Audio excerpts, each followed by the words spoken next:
the story of the first Beard Eye tournament, which is near and dear to my heart. So Interesting. So when I mean, as far as I knew, the Beard Eye tournament was just something that always was. no, I Interesting. fucking invented it. Shut the fuck up. I made All it this time, happen. I had no Yes. idea. All Yeah. right. Yeah. This was a scam to get the school to pay for tables and shit. It's a good story. Freshman year or sophomore year? Sophomore. So I literally my freshman year was the first year of the tournament. Yeah. That's a mind blower for me. That's a serious mind blower. Yeah. For the past 3 decades, I have had a not so secret obsession simmering beneath the layers of an average American life. The time has come to seek the community of like minded true believers. This is the road to Beard Eye Nation.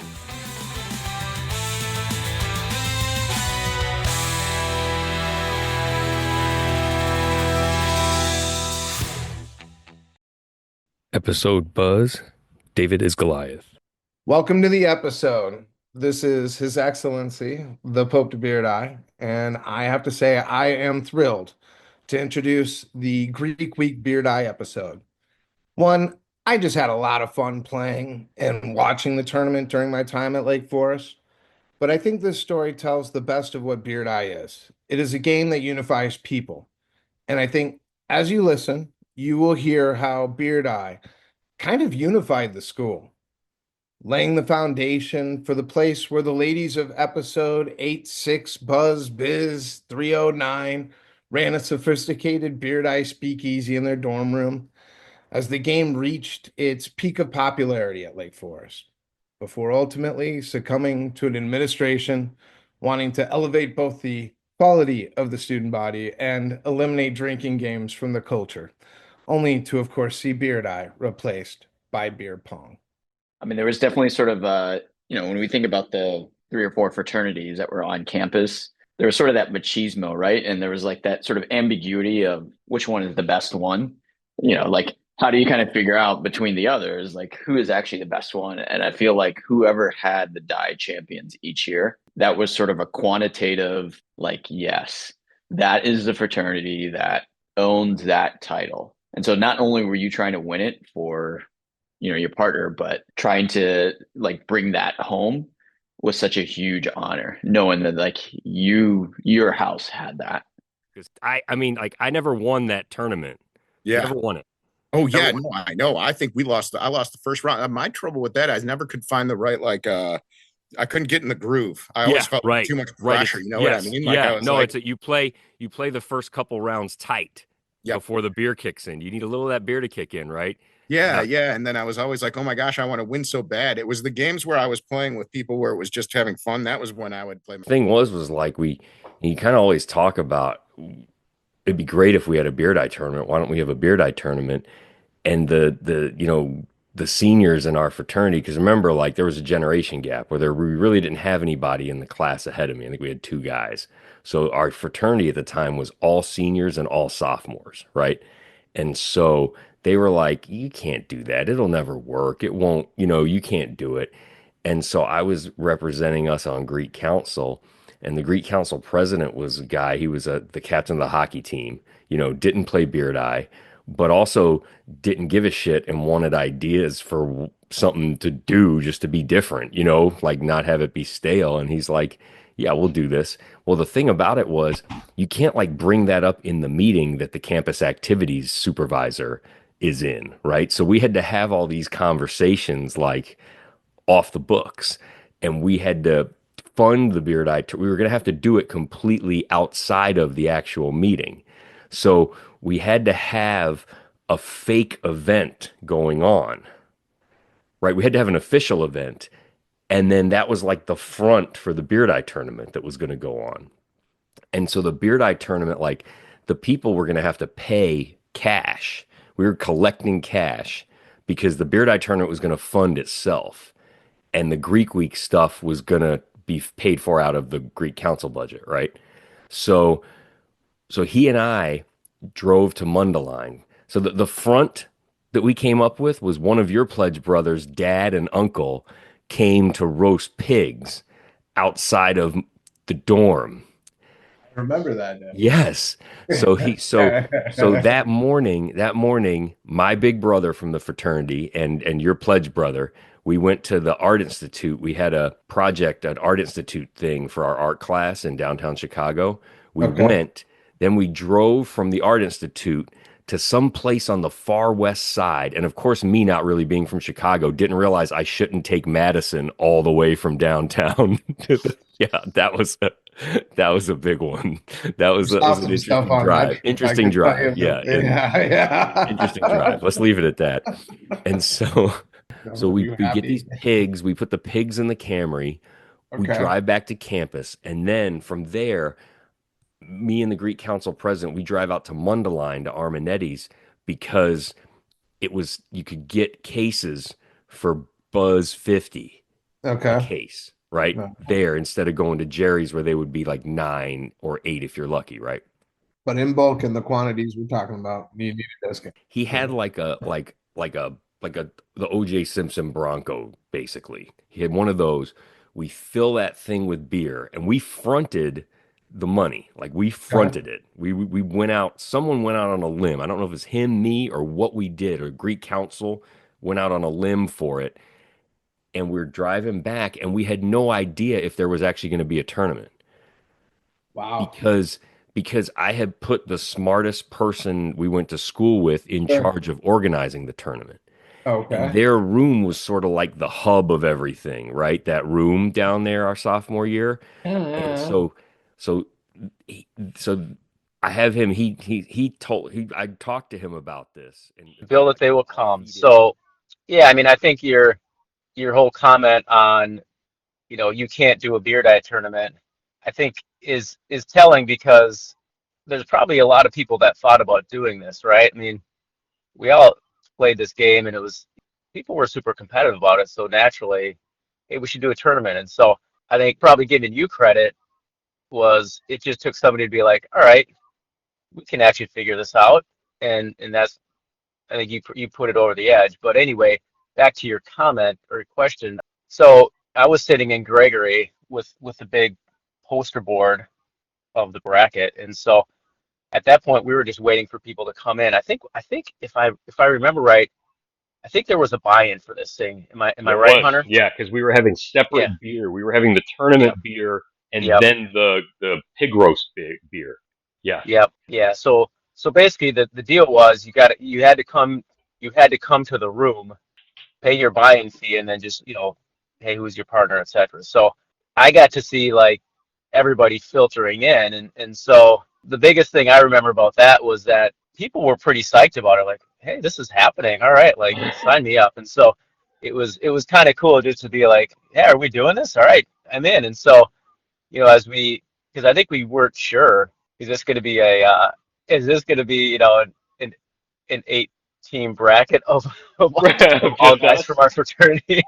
the the Greek Week Beer Night tournament is basically a replication of a normal weekend for us, and it wasn't. So that was the cool thing, is like you basically had everybody who you thought might participate ended up coming in. So that was the coolest part of it, is just like, all right, and me, like a numbers guy, like, all right, I get to actually do this bracket, and that's the part that was pretty cool. So I don't remember the particulars of like when we had to cut things off, but basically what we ended up was a whole bunch of guys filtering through this dorm room, and people were pretty psyched. And finally, I had what I needed for the bracket, and then it was, all right, let's do this. And I remember doing it in a way that obviously we could have. Speaking of the road to Beer Nation, we could have stacked this in a way where we kind of rigged it to make our road to the Final Four as easy as possible. What I tried to be legitimate in terms of, you kind of knew who was good from the different parts of the campus, and you knew who wasn't. And so we didn't have formal seating, but I knew how to set this up in a way that you were going to get the best guys, But I also making I it also through to the remember finals. I also remember asking you to do it so that there was a mix of groups in each region, because the Hmm. regions were going to be Right. in a separate dorm room in Yep. two different Yep. buildings, and we couldn't put where they were going to be. It was like a very hush hush, verbally, Yeah. it was verbally communicated Right. thing, because Yeah. we didn't want to have any trace. Like the pig roast was the front, right, for Yep. it. Yeah. And I remember asking you to do that, and I thought you did a great job of that. Because like there were seniors Yeah. that came up to me afterward, and they were like, "It was fun just talking to people I'd never talked to before, and Right. hanging out with people I Right. never hung out with." And I'm like, "There's 5 of us on this, biz of us on this campus. How did you never talk to, But that's how it goes. Yeah. Yeah. I mean, you think about it. Obviously, the best parallel is March Madness with NCAAs, right? And so Yeah, if Michigan State and Purdue are 1 and 2 in the Big Ten, those teams are going to be in different regions, right? right, And so right. that's the same that's the same principles we used when we set this thing up, and it Yeah, worked well. Yeah, I mean, But obviously while he the was one doing the that, one the Greek Council president and I are driving back on that same road that the girls held the thing on, the same road that you and I saw Michael Jordan on. Like it's that same stretch driving back. And I remember saying to him, I'm like, what do we do if we get back and no one wants to play? What are we going to do? He goes, what we're going to do is you and I are going to drive to the beach and we're going to open up the tailgate and we're going to sit on the tailgate and we're going to start drinking this beer and we're going to drink it till it's done or we're dead. That was what he said to me. Drink it and they will come. Yeah, It's right. kind of what it sounds like. Yeah, So we yeah. get back and we had 4 rooms where this was taking place because this was on campus that we did this. And so the rooms were serving like regions of an NCAA tournament. Right. Yeah. The football fraternity somehow had a beard eye table like thing that was just a banner for their fraternity in their lounge. And we put the bracket, we used that long paper that they had at campus activities to put signs up in the cafeteria. We had that behind the behind there with it. Like we had the bracket there, but we just had this thing over it. And we got kind of lucky that the security guard who was on that night was the Navy SEAL guy, the ex-Navy SEAL guy who didn't give a shit about, as long as we didn't kill each other, he was going to let us do whatever we wanted. You know what I mean? Like as long as we didn't do stuff that was like criminal outside of the realm of the school, he didn't have time for he was fine, which we got really lucky about that. But it was crazy because it was like a secret underground thing. Meanwhile, there's this whole pig roast going on. Everybody's outside hanging out, and it looks, oh, what a neat, unique event. And the whole time, this beard eye tournament's going on underneath. And for me, I even went to Things Remembered and had like engraved cups for the champions. We were trying to do something here. For me, like I wasn't that good at drinking or that good at beard eye at the time. I didn't know how well I'd do it. I didn't really care. Like my thing for that night was, can we pull this off? Like that was not. It wasn't about the beard eye was bonus, right? I couldn't even think about that. I was like, are we going to actually get this done and not have it fail and not have me get kicked out of school and et cetera, right? And so I played with a guy in our fraternity, a senior who we'll call the magician, right? And he's a great athlete and he had gone to senior cocktail party that day. So he rolled into our first game already ready to go. And it was like, it actually helped because he was already loose. And we did really well. We did well. We advanced. We had a game against the other some guys from the other national fraternity, and they did their sling over the back hook shot toss. And as soon as they did, he'd never seen them. He never played with them.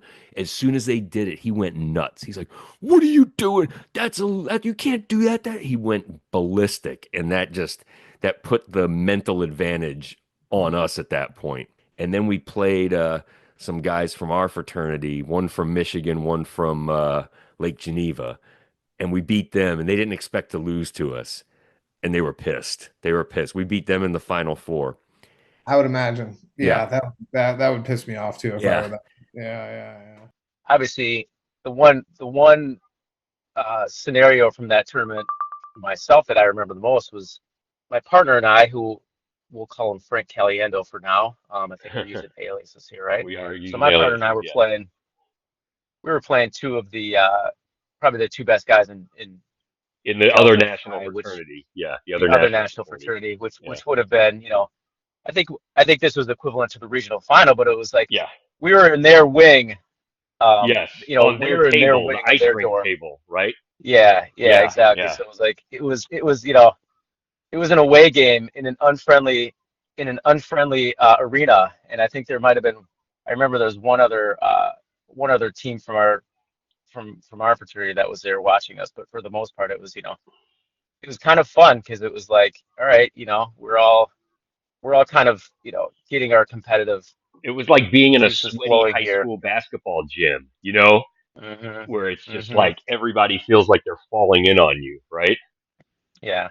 Yeah. And the people we play, and then the other brackets, the other regions, the smartest guy we went to school with and his partner, who when I was interviewing him, he says, "We'll call him Frank Caliendo." It's Yeah, funny. he and Caliendo, I think that actually the Greek council president had never played Beard Eye before, and he and his partner somehow like upset some of our seniors and got out of their region, and they made the final four. Yeah, Wow. and then the two guy, the smartest guy and Frank Caliendo beat them pretty handily.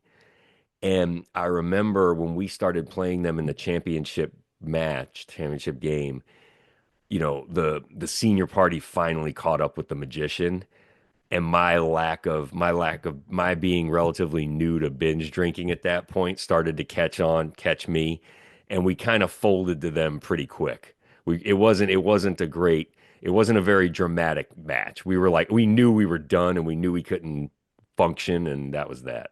I'm going to argue you're rarely ever going to get a championship in that type of tournament that is not one-sided because, look, Right. That's a by that point, some damage has been done, Yeah, right? right. No, And you're right. You're eventually, right. one of the teams is just going to start to succumb to that, and Yeah. the fucking attitude is going to come out. Like, Yeah. Yeah. I can't do it. Oh, so that would have been a 32 team It tournament. was a whatever we could make it.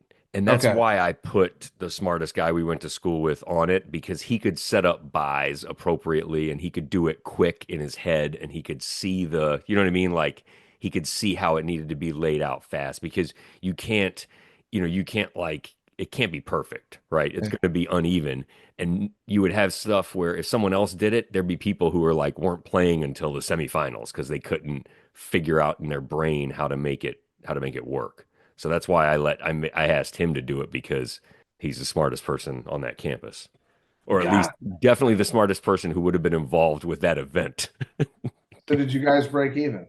We did because what happened afterward, like after I lost, I didn't care, but I didn't care that we lost because I'd won. Like I was playing with house money. Like the fact that I lost in the championship of the Beard Eye tournament, it just was like, okay, now I'm going to come back next year, and I know I'm a player, I know I'm legit, I know I'm someone you have to deal with, and I can be good at this, right? So I was like, I had that motivation to get the reps, right? And I had the street cred to now get the reps anytime I wanted, right? So Yeah, that was fine. yeah. But we did it. We did the tournament. And the best part was a couple of the seniors from our fraternity who were like instantly, like reflexively, like, oh, you can't do that. Oh, you know what I mean? Like without even listening. Like that was like we were famous for that, right? Like, oh, that'll never work. Oh, that'll, like the revert to lazy. Um, they were saying to me, this was awesome. They were like, I was hanging out with people, like, because you had to hang out with people in your region waiting to get on the Mhm. table, right? So you went there and hung out, because if you were off somewhere, we were going to forfeit you. You know what I mean? Like we were Right. like, we Yeah. can't fuck around with chasing people to find them, right? So you hung out together, and they were like, it was fun. Like I was talking to people who I never talked to. You know what I mean? Like because we get so insular even on a 10-person campus. Which is And they were amazing, right? Yeah, That and they were like, that was a lot of, it was just it was a totally different night than anyone had ever had at that point, you know? really, in a way, it kind of sounds like it broke the dam that led to, the Beard Eye tournament becoming just a school thing, I would right? say so. I would say that was probably the event that The mixing of exploded the it cultures into started happening. into Yeah. the floor die that our friend, our young Padawan described, right? Like, The one thing about that first Beard Eye tournament, and I'm old enough now that I really don't have any pride of victory, nor do I really think it says anything about anything. But what I will say is it would have been wrong if somebody else had won, Yeah, So yeah. now I don't mean somebody else like other than me and Frank, So for but different I mean fraternity. a different fraternity. Yeah, So, you know, we yeah, we we and that and quickly yeah, we quickly ceded the ground as the top dogs, but for us to win the first one was really appropriate and fitting. We were on top of the Beard Eye universe at this point and had pulled off the impossible. While we had vanquished our primary challenger, we also lit the flame under a different group that would produce the greatest Beard Eye player I have ever seen from our school. While I knew this group was made up of athletes, many of whom were my football teammates, just being talented does not make one good at Beard Eye. While I took their ability to play and drink quite seriously, I underestimated the power of Beard Eye to turn them into a brotherhood of obsessive true believers. I remember going over to your guys' dorm and playing in a singles wing early on that year in junior year. And it was like I felt like there was like a degree of reverence everybody was affording me for you know what I mean? Like it made me feel like such a cool person. Yeah. And I played with We you guys in the singles wing and it was fine. And I don't think it occurred to me until you sank on me like 3 out of 4 tosses at one period during that game that like, oh, these guys got some reps in. oh yeah, we definitely got reps in. Speak to that first semester and the reps that you guys got in.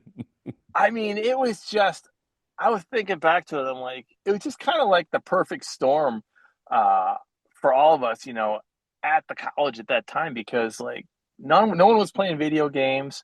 It was a great way for all of us to just sit down, hang out, and compete and connect. And it really didn't even matter, if you were like living in our dorm or living, in one of the dorms that were in 500 yards of us, because most of the people we hung out with were all pretty darn close to each other.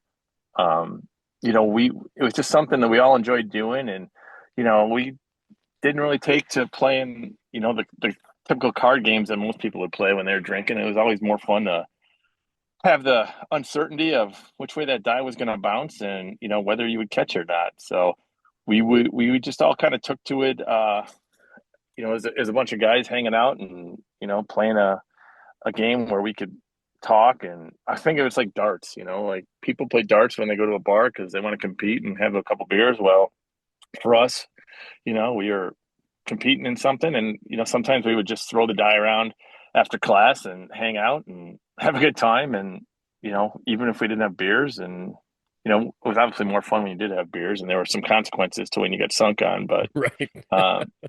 yeah, it was just the unknown.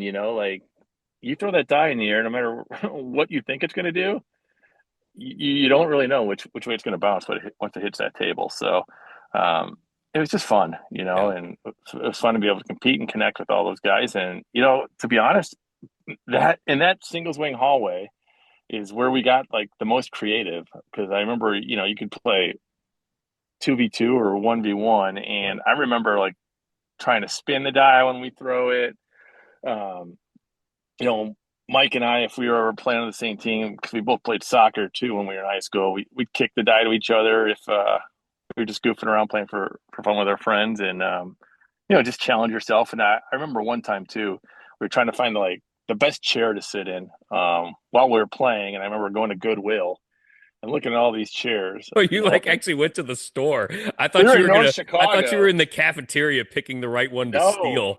no. I went like we went. I think I drove up to North Chicago. I'm like, all right, let me go see what kind of chairs I have here. And we ended up. I was looking at them all, and I'm like, all right, this one makes sense. This one makes sense. But most of it was like what we had in the dorm rooms. And I'm like, then we saw like a rolling, office chair with no arms, Yeah, that's and it. then we cut the back off of it. Yeah. So then we just basically had. So like, if the diver went over our heads, we could catch them behind our backs. Yeah, you could And do that like Alex P. Keaton in the beginning of Family Ties, right? Where he rolls across the set and That's he exactly runs. right. It's Yeah. just you could move wherever you wanted. You had freedom of movement with your arms or getting up out of the chair with nothing restricting you. So that was kind of the perfect chair. We only had one of them, but Because you that went was to kind of Goodwill, not IKEA. yeah. No, right to Goodwill, because I'm like, we're not going to spend more than $5 on this thing because we're just going to ruin it. But With repetition, anybody can get good at this game, but those reps create greatness when they are exercised by someone whose innate talent and general skill sets of life are almost divinely suited for Beard Eye. I mean, you think about a perfect beard eye creation. Like, okay, somebody who plays basketball, so they're probably really good at throwing something into a hoop. Yep. They're They're six tall. five Yeah. and 230, so Yeah. there's a lot of alcohol absorption. Yeah. And oh, by the way, their hand-eye is great, and their hands are probably 3 inches bigger than yours. Yeah. Right. No, We were we were fighting a losing battle. you're actually the second set of audio I have saying just that about that person. No, I think so what the way I think of him, yes, too cool for school, but once you broke through that initial like kind of you know initial persona, nicest person, Yeah, right? And the like sweetest guy in the universe. exactly. Yes. Oh, without question. He actually, so like, and he was like I like the basketball physique and everything about it was so perfect for beard eye because you had the height, but it was also like the height and the combination of the athleticism, but also was the height, and he was a big person too. So like Yeah. total amounts, could drink like enormous amounts of Yeah. beer. You know what? I was so in awe, intimidated, focused on his skill set Yeah. that like I forgot about that aspect of it, probably because like we all that was like the last thing you thought about. Like that was not but you're right. Like that's Incredible tolerance, incredible poker face, because he was already too cool for school. So you could never tell if he was hurting at all, because that was just his expression all the time of just being totally cool, right? So like you'd think, you'd be sitting there, you'd think, oh my God, this guy's you can't be phased, right? It was very intimidating. So as we rolled into the second die tournament, where the smartest person we went to school with and his partner, who we're calling Frank Caliendo, were set to defend their title. I was lukewarm about playing that year. I had become Greek Council president, but had kind of abused the office and rendered myself into a form of persona non grata purgatory for the Greek Week festivities. This was a result of one of the many charades I tried to pull in college. I showed up late that night after we'd had a rugby game, and a friend of mine from the other national fraternity we had vanquished the year before, with whom I'd played all summer, and we had said, wouldn't it be cool if we played together? But who could imagine an inter-house team? Well, he was there, and he didn't have a partner. So we kind of signed up because, of course, the bracket wasn't full, and we were shoehorned into one of the region. After being down 6-1 to a basketball and a football player from the Goats fraternity in the opening round, we came back and won 8-6. But our late entry had put us in a place where now in what was the Sweet 16, we would face the defending champs. I do remember that game, the Sweet 16 match, and obviously, we're dear friends, but it was one of the times when I was the most annoyed with you in my life because you won that game, and I'll never forget this. I said we You beat stood up. Kentucky. I We said we beat beat Kentucky. Kentucky. We We beat beat Kentucky. Kentucky, and I just, yeah, that was not fun Yeah. because I know. it's I like know. you're the defending champ, and then Yeah. you're knocked Yeah. out. You know how it feels, but Yeah, how and it we were feels and when we didn't realize at the time we were cannibalizing our group success, right? right, Our conference right. record was taking a big hit, right? That was not Hmm. cool. That should be happening in the semifinals, right? Not there. That was annoying. But Right. but But yeah, I do think, you remember? Go ahead. but it's to your point, like the stars aligned that first tournament Yes. for me and my partner, and Yeah. sometimes they don't Yeah, right. for a variety of I reasons. gotcha. I gotcha. I certainly felt the stars aligning for me. I had innovated again in picking my teammate and had just beaten a juggernaut. But like the tragic hero of my youth, Patrick Ewing, must have felt unbeatable after vanquishing a different team from Kentucky in 1982, I, like he, didn't realize the greatest of all time awaited in the next round and would never let him win again. Do you remember when you beat me in the tournament our junior year? I remember that game. We were at Rockland House, Yep. and you were sitting across me, which I feel is kind of the worst spot to be. Yes, I was. I certainly That's not the was. best spot to be in, but it was an epic game, and I remember there was a point, and we flipped it up, and like it was rolling off a guy's chest that was like 10 feet behind us, and like we ran back there to catch it, and like after that, we just kind of went on a nice run.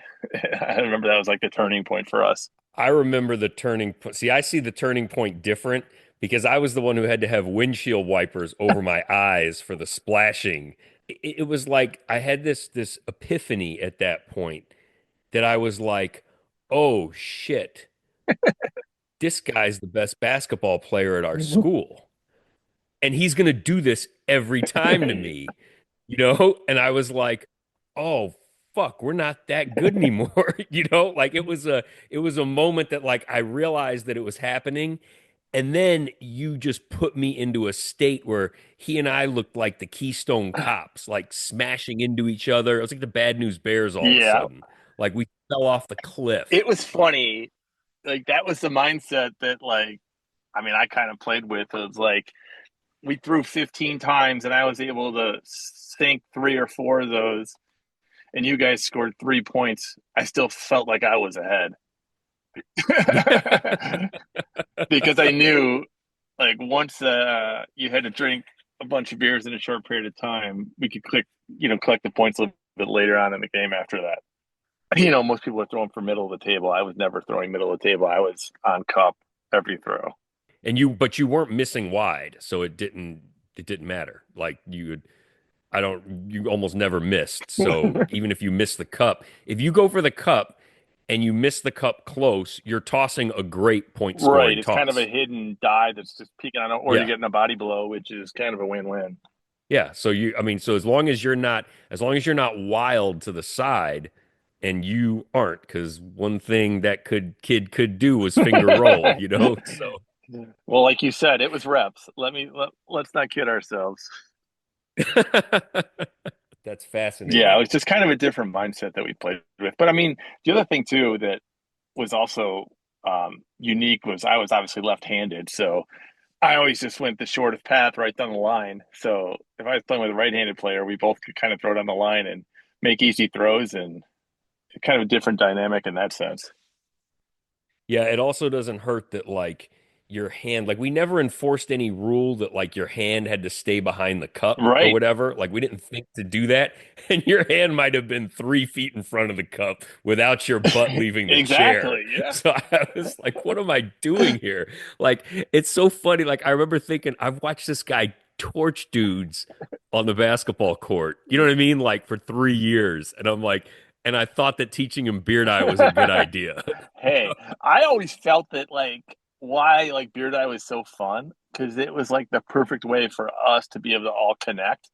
Because I knew there's no way I was ever going to line up across the line of scrimmage from you or any football player. I'm like, I know my limitations there, but it was still fun to be able to sit down across the table from you guys, and whether it was a football player or a soccer player or a hockey player or a handball player, like it was a great way for all of us just to kind of connect and hang out and be able to compete against each other without playing our respective sports.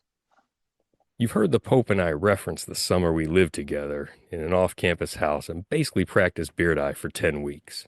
Our other roommate that summer and I played a lot together and decided we were going to play together in the tournament, making that a focus of the first semester of our senior year. Our goal was to take down the GOAT and maybe even get the crown back in house, but we almost didn't get the chance. I remember senior year we almost lost in the first round, but then after that we just kind of rolled.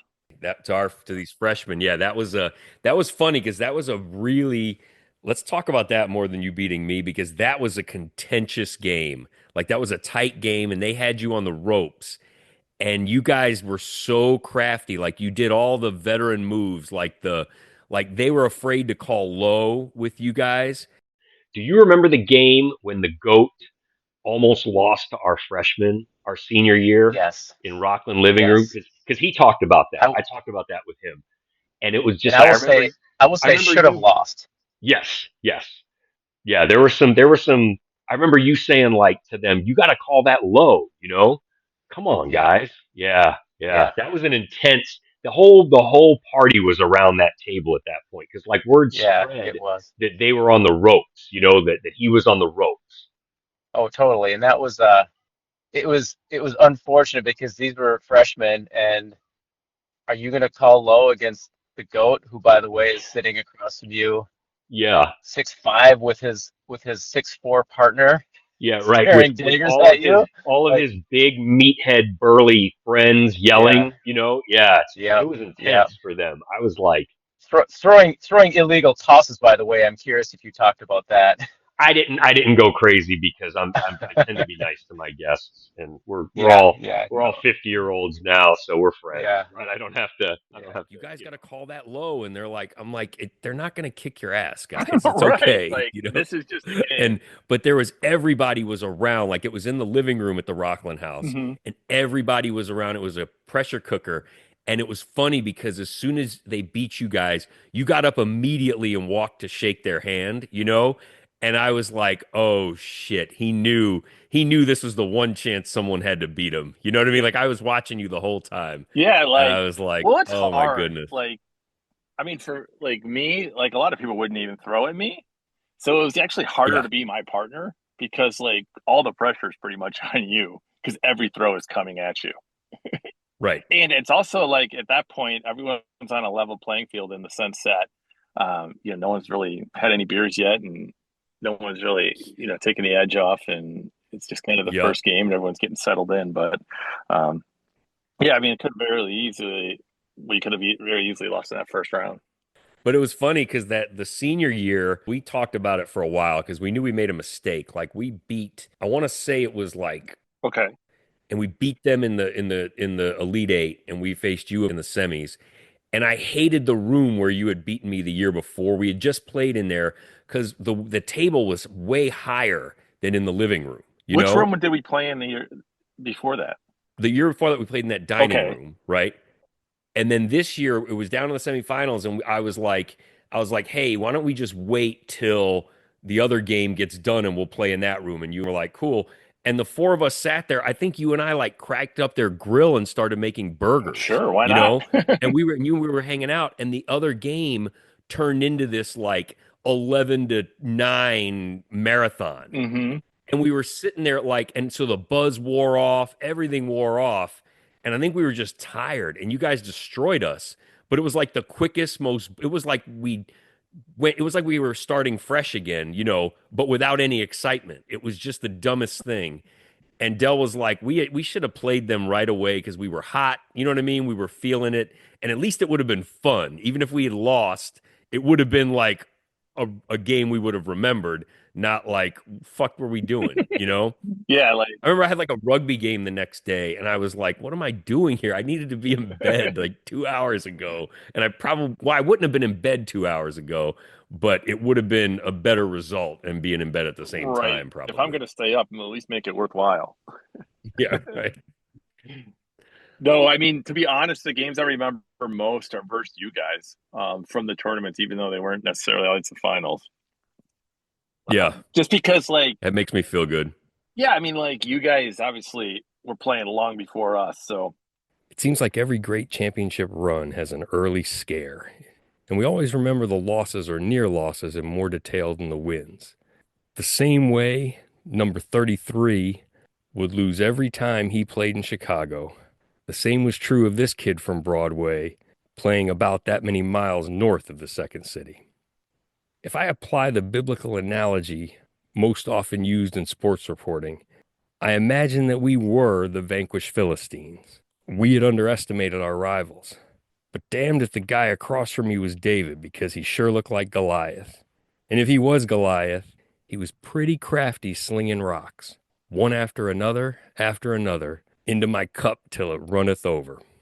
But while I was defeated in my own arena and usurped from a throne I never really occupied, from these humble and improvised beginnings, a dynasty sprang forth bigger and better than any one group, unifying the campus in the manner described early on in our fifth episode by the generation that followed ours.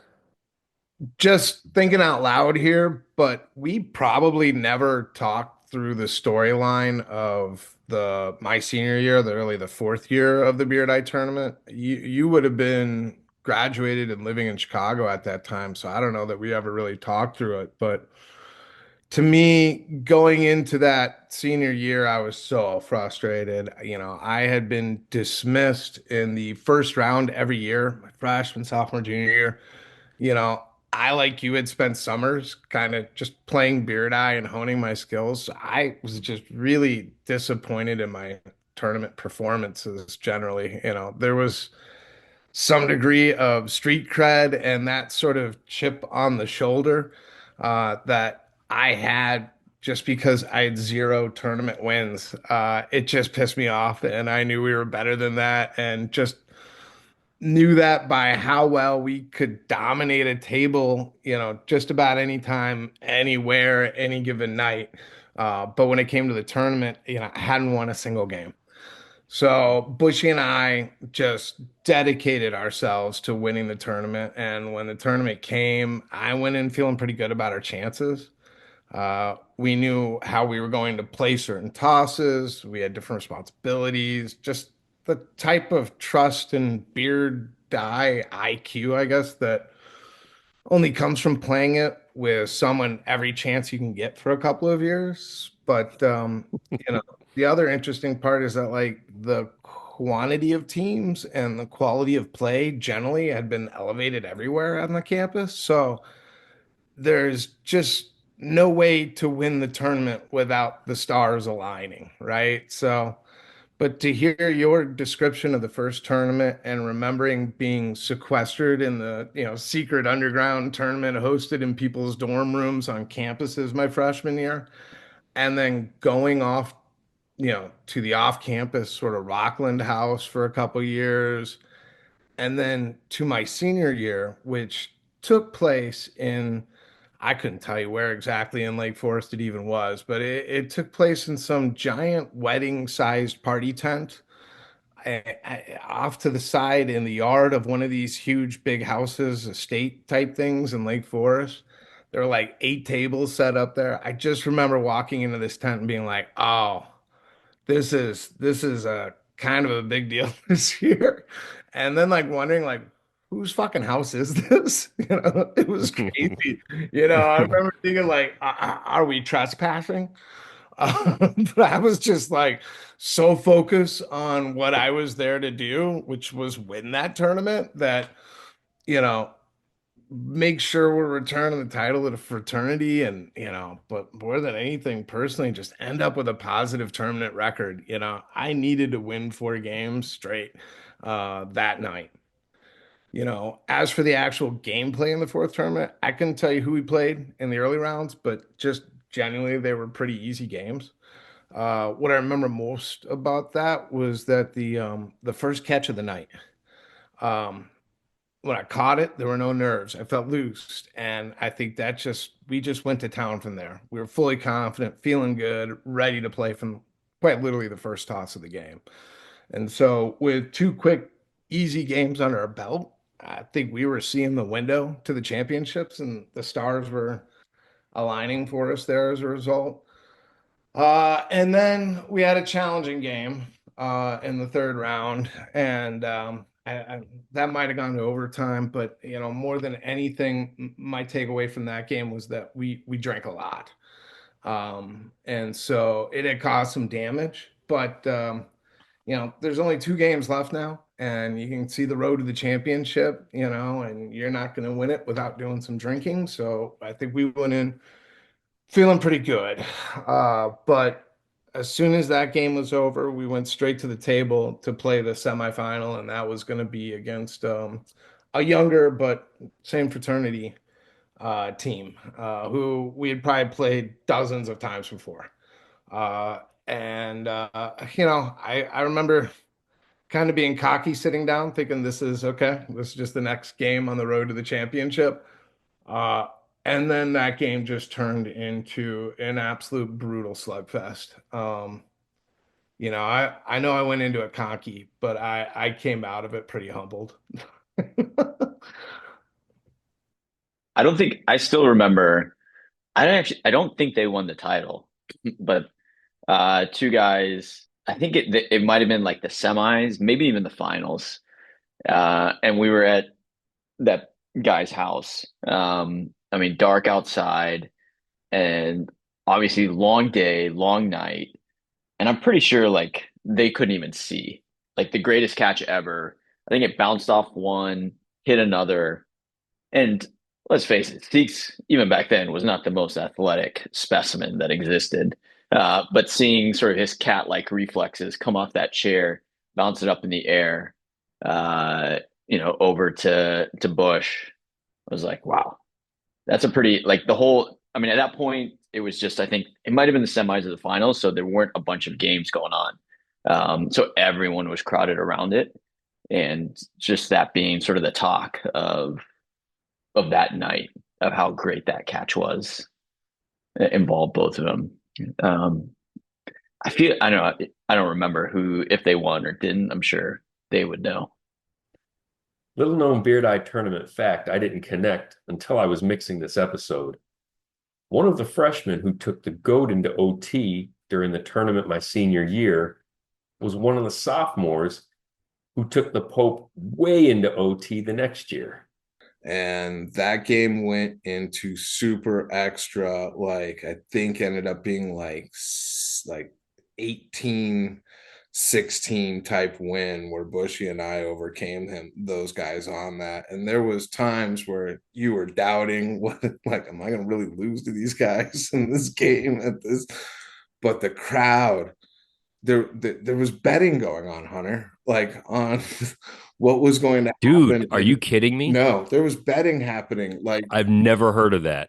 I'd never heard of it before. Like it had gotten so intense, and the crowd was, I mean, it was everybody that had been at that tournament, right? And this had gone super late, and it was probably something like 11-10, or it was probably 10-10, something like that. And they pointed us, and they were now at game point. It was looking pretty dire for us, but it was one of those moments where the point hit and I saw them both jump up. They're celebrating, people are going nuts. But the die is live. And I did the immediate just and hit that window.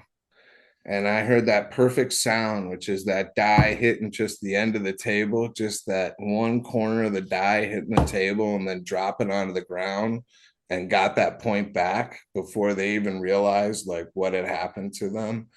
And that crowd transition, oh, oh, oh, oh, right? Like all of a sudden went from being like, oh man, I'm going to lose this game to like sitting back, just cocky looking at these two, like I own you now. I own you for the rest. And like took the game on for the rest of that. Like that moment right there was like the apex of like intensity within a game that I ever experienced. And so that was the most epic game I ever played in, and I might argue ever saw. But we played almost the equivalent of 3 games in that single semifinal game. And, we just fell apart when it came to the finals at that point. The title was retained by the GOATS fraternity. I graduated and went on. Of course, the tournament at that point was, cemented as an annual event on everybody's calendar. But I certainly remember feeling great about the overall performance that day and into the late night. But I graduated with a 4-4 record in the tournament, was a semifinalist, played in a championship game. But what was so cool was to play in just this like epic battle of a game against friends. But just trading point for point, body blow for body blow, sink for sink in front of a big crowd. And what I think, despite being a high point scoring game, was really a defensive showcase. Points were just not easy. So that was the end of my tournament history. But after that, the student body changed and the tournament went on without me. So that is their story to tell. This tournament was an important experience. And while some, like me and the Pope, sought glory and redemption, others willingly sacrificed those possibilities just so their friends could take part. I mean, we got eliminated in the first round, but it was an overtime. And again, he took all the drink. He was such a sloppy mess. And so he was just throwing it all over the place whenever it was his turn. And it was like double drinks for him. I was like, hey man, you asked for this. You did this to yourself. God bless him. He may not remember it. I didn't know that you played in the die tournament with a guy we were friends with who didn't drink. That's right. So he always wanted to play, and sometimes he would play, and he'd play with water and things like that. And so this was our senior year. So like, they all paired up, and some of the younger guys were like, "Hey, do you want to play?" And I was like, "I'll play with you." And I was like, "Yeah." And he's like, "Yeah." I was like, "So I'm drinking for two?" And he said, "Yeah." I said, "All right." And I think we played. I know we played two games. I don't remember and we won our first game, and I can't remember if we won the second game and made it to the semis, but we were definitely in the quarterfinals. So I know we played one game and we beat them handedly. I think we were playing another, and you can confirm this with my partner. I think we played a younger Kappa Sig team the first round, and the second round, or whatever round we lost in, we played a Brotherhood team, and they thought it was a joke that I was playing with a sober guy, right? And I was on that day, so I was making a lot of sinks, and my partner was doing a great job with making some points and some saves, and then the opposing team realized, well, wait a second, he's drinking for two, so they just went after the cup, and I think they hit like three or four sinks in a short period of time, where I am now, putting in 6 to 8 beverages uh, within like a half hour, and it was basically it was the body blows that got me, right? They were just working the body, and I got sloppy, and we fell apart. But I left the table and to a round of applause and spectators, and then just watched the rest of the tournament and had some socials, and I mean, that's it. And, I could probably come up with a story of how we made one great catch off because we were playing outside of Rockland. There was a couple tables. There was one table in the garage. As much as the listener will forgive this double episode, the Lake Forest Beard Eye Tournament is a story that could not be told in fewer than 3 acts. But we are now ready to set off from the cozy, safe 107 wooded acres where we became true believers to set out and find the other uncontacted tribes. And while I gave them superlative pseudonyms out of respect and to annoy them a little, I couldn't properly tell this story without them. But if you listen carefully, you're going to hear some of the same words of all the other simple true believers we've had on this series so far, all on the road to Beard Eye Nation. Go ahead. You know what? Like, I'm sure this has come out in your other episodes, but obviously, let's not get too philosophical about this. We're all here to, drink beer, but there was a real part of like scratching that competitive itch, which Yeah. which is I think the magic of this whole thing, and why this is generating a podcast series for you, right? So Yeah, right, you're not doing a speed quarters podcast, right? And that's the special exactly. thing about it, where it's like, hey, we got to be stupid college dudes and get drunk, but at the same time, it was like we were all competitive guys, we were all athletes, and and we Yeah, weren't going D1 and anything, but we could have some fun and really scratch that competitive itch with this. Well, and it was fun too. Like, if you could think about it, every we'll call it 7 to 10 minutes, there was probably a 5 minute break at least because someone got sunk on or they went through the 4 drinks in a cup. So you'd be able to sit across from each other and have a cool conversation. For those. Yeah, you're right. The natural pauses that there Yes. are. And we were smart enough not to force people to hurry up, No, because like we all right? enjoyed We were hanging out smart enough together. not to do that. You know, Yeah. it, it was fun to be able to hang out with everyone and just be able to sit and drink a beer and then be able to go back to compete again. And I like how you just paused before you said 5 and 7, like you had a little pause, like, okay, I think I can say this safely. I don't know protocol anymore, but I'm sure a lot of guys from like four still know the Domino's pizza number because if I recall correctly, it had a couple sevens and a couple fives in there. That is an easy way to catch a newbie to finish a beer. No, I remember too, like after we graduated, like living in Chicago, and I could be walking home from the Cubs game, and I could hear someone playing beer die just by the sound of that die hitting a table. Like that Yes. sound is so unique, and you don't forget it. Yeah. That's a great quote you just gave me. Like it's nuts. Like it's different than beer pong, obviously. That sound, like I know exactly what it is every time I hear it because there's Yeah. nothing else like it. Yeah. Like that hard die hitting a hard board from 6 feet in the air. It's a pretty unique Yeah. sound. And the timing of it, right? It's like Yep. click. And then you can hear 1,000, 2 1,000, 3 1,000, click. Exactly. 1,000, 2 1,000, 3 1,000. Oh, a bunch of people Hmm. yell, right? Yep. It doesn't change, and people are always having a great time too. Like everyone's always enjoying themselves when they're playing the game. Where the challengers strut their stuff. The Road to Beard Eye Nation is produced by the 9 Stories Up Investigative Department in association with Beanbag Studios. If you think you know a true believer, please let them know about the show. If you think you may be a true believer, please give us a Biz Star rating. If you think you may be part of the choir, please reach out to us via email at beardeyenationpodcast@gmail.com or Beard Eye Nation on the major social media outlets so we can tell your story in a future episode. The first Beard Eye Nation live reunion is taking place this July in the Chicago area. Please email us for more details or check out our website, beardeyenation.com.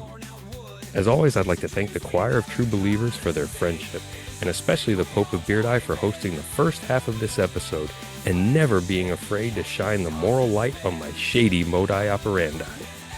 You asked if we broke even. Yeah. So I was down there and one of his friends was like, yeah, I can drive. And so me, the Greek Council president, a guy from his fraternity in my year, a Canadian kid, and a guy in his fraternity from your year, a kid from St. Louis, we all went to the moon with the leftover profit from the night and had did what you did at the moon, right? Ate a bunch of grease and hung out and reveled in our glory. Like, it was just like, What I'm going to take away from that is this was probably one of your least profitable college scams. Most satisfying in some ways. no comment. No The comment. cutting room floor appreciates your contribution.